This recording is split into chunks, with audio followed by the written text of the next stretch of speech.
and especially in a condensed 72 game season where they've had little rest, they've had crazy schedules. They definitely see this as a major failure on the scheduling portion of the NBA this season.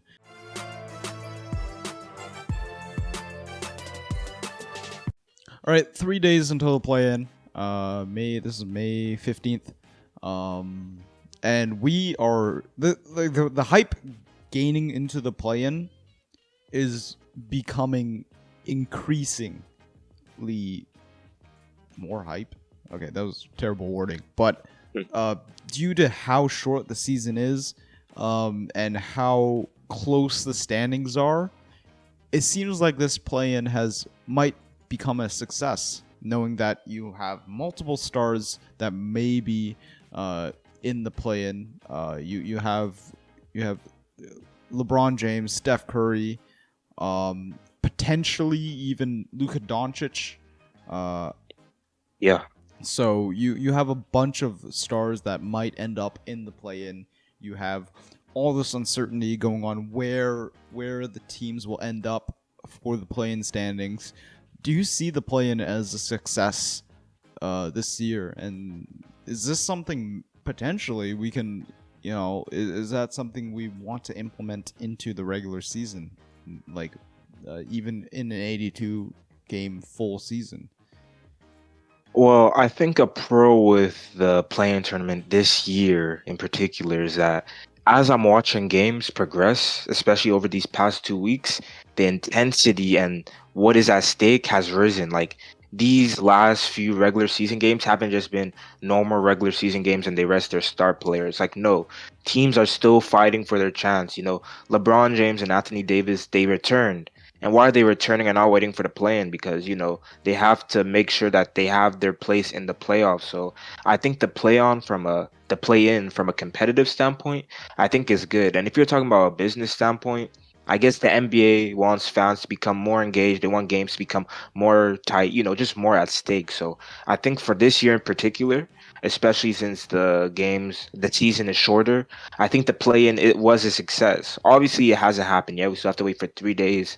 But the games leading up to the play-in, they have all been tight. They've had been some good matchups, and I just think has been a really success. It's been successful this year, but we just have to wait and see for the actual matchups. But I've liked the basketball I've been watching so far because of the play-in.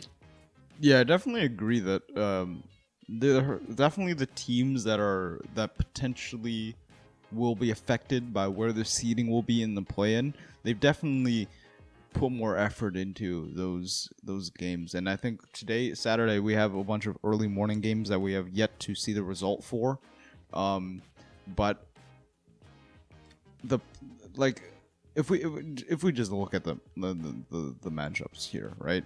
We have Yeah, Lakers, who, if they fall into the 7th seed, if they lose their match today, and Trailblazers somehow win against Denver, they might be seeing the 7th seed. And this is really important because they're gonna have to play extra games here. And going back to your point on how this affects the NBA as a whole and whether it's a success, I think for the fans, for the teams, this is a success, right? I think for the players, this is definitely a downgrade. I don't think anybody yeah, on the face of the planet, knowing that LeBron is the face of the league, Kawhi Leonard, these guys are the face of the league, they don't want to play more games. They do not want to play more games. And especially in a condensed 72 game season where they've had little rest, they've had crazy schedules. They definitely see this as a major failure on the scheduling portion of the NBA this season. They've had to play really like games that were too many. There's plenty of back-to-back games. They've had COVID protocols, missing personnel. So this team, this season, from a player's perspective, definitely seems like a bit of a mess.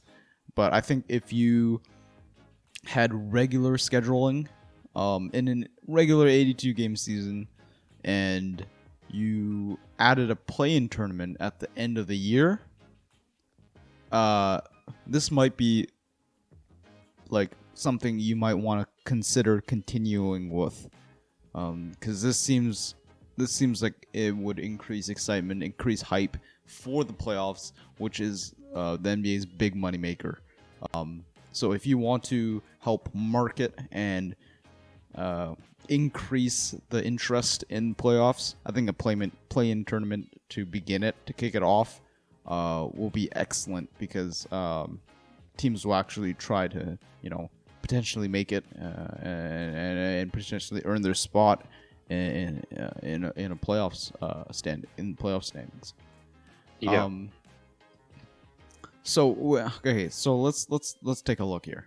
Eastern Conference, Hornets, Wizards, Pacers, all the same record. And I'm assuming everybody here knows how play-in works. You have the 7 to 8 seed play, 9-10 seed play. Winner of 7 to 8 gets 7th seed. Loser has to play winner of 9-10 seed, and whoever wins that gets the 8th seed. So I think for whoever gets the 7-8 seed, I don't think it matters which seed you get. Not like it can change anymore, because the Celtics are locked in with 7. But if you're getting 8th seed, either one of the teams, I don't think the East, I don't think Nets or whoever ends up being the 2nd seed will lose to, or I mean the 1st seed, which might be Philadelphia or the Nets, will lose to whoever ends up 8th. And I don't think it matters between Hornets, Wizards, or Pacers. Maybe Pacers, I guess, but recently Pacers have been really bad. Hornets, Wizards, Pacers, I don't think it matters which one you play. Either way, it's going to be the same result. What will matter is potentially playing the Celtics, who might actually be a competitive matchup. What do you think? Well, yeah, I definitely agree. I think whoever's making it from the 8th, like whoever gets the 8th seed after the play-in, I don't think that they're going to get past the first round against either the Nets or the 76ers. So I don't really think it matters. All I know is that the Celtics are getting the 7th seed for sure, but let's just say we have a matchup between the Boston Celtics and the Indiana Pacers. That's going to be a good one-game, series to see who goes on to get the 8th seed and all that stuff. So that's where the implications start to rise. But for the Eastern Conference, I don't really think it matters. But if I'm calling it right now, just from like all the play-in wins, I got the Celtics at 7th, and I want the Wizards at 8th, but I got the Pacers at 8th. So yeah, and then I don't see that Pacers beating the Nets or 76ers in a 7-game series. Right. I absolutely agree that if you like, the hype between Celtics versus whoever will be in that play-in tournament will be entertaining. But yeah, I think in the East it really doesn't matter, because you have to consider Celtics. Whoever's 8th seed, not going to matter. Celtics are missing Jaylen Brown and have been riddled with injuries all year. Or people off on COVID protocol. And they've been really struggling without a real center to lock them down. So it's been a really, really tough year for the Celtics. But yeah, I don't see them even close to making it past the first round. But it gets interesting when we move into the West, because we can potentially see either the Mavs, Trailblazers, or Lakers in that 7th seed, meaning they would have to get included in the play-in. And then we can potentially see either Warriors or Grizzlies taking that 8 or 9 seed, because they have the same record. And funnily enough, they have both are on 5-game win streaks. So it's whoever loses first. And here's where I think the matchups with the 1st and 2nd seed actually matter, because if you like the recent Warriors Sun game, where you had that great where you had that quadruple team on Steph Curry, who were pressing Steph Curry all the way up there, and then you left open 4 guys with Jay Crowder in the middle, and then they just gave it to Andrew Wiggins, and he clutched it up. But like, if you place Warriors and Suns in a 7-game series, knowing what we know about Chris Paul and his injuries and his quad, and knowing what we know about Warriors and their abilities, this could be a very, very interesting 7-game series if that is the matchup. And Yeah. even if their matchup against the Jazz, I think it would be a really interesting series. And I think this it would make it worthwhile to watch a 1-8 series or 2-7 series. What do you think?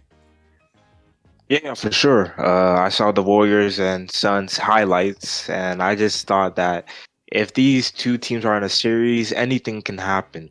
I do, in my opinion, think that the Suns would win, but it would be a great first round series for sure. And again, the plan is more, it's more exciting to watch in the Western Conference. There's more like what's gonna happen, what's gonna happen. Like if the playoffs were to happen today, we're gonna have a Lakers and Warriors matchup. And to be honest, you don't know who would win that game because you know how the Warriors are, but you also know how the Lakers are.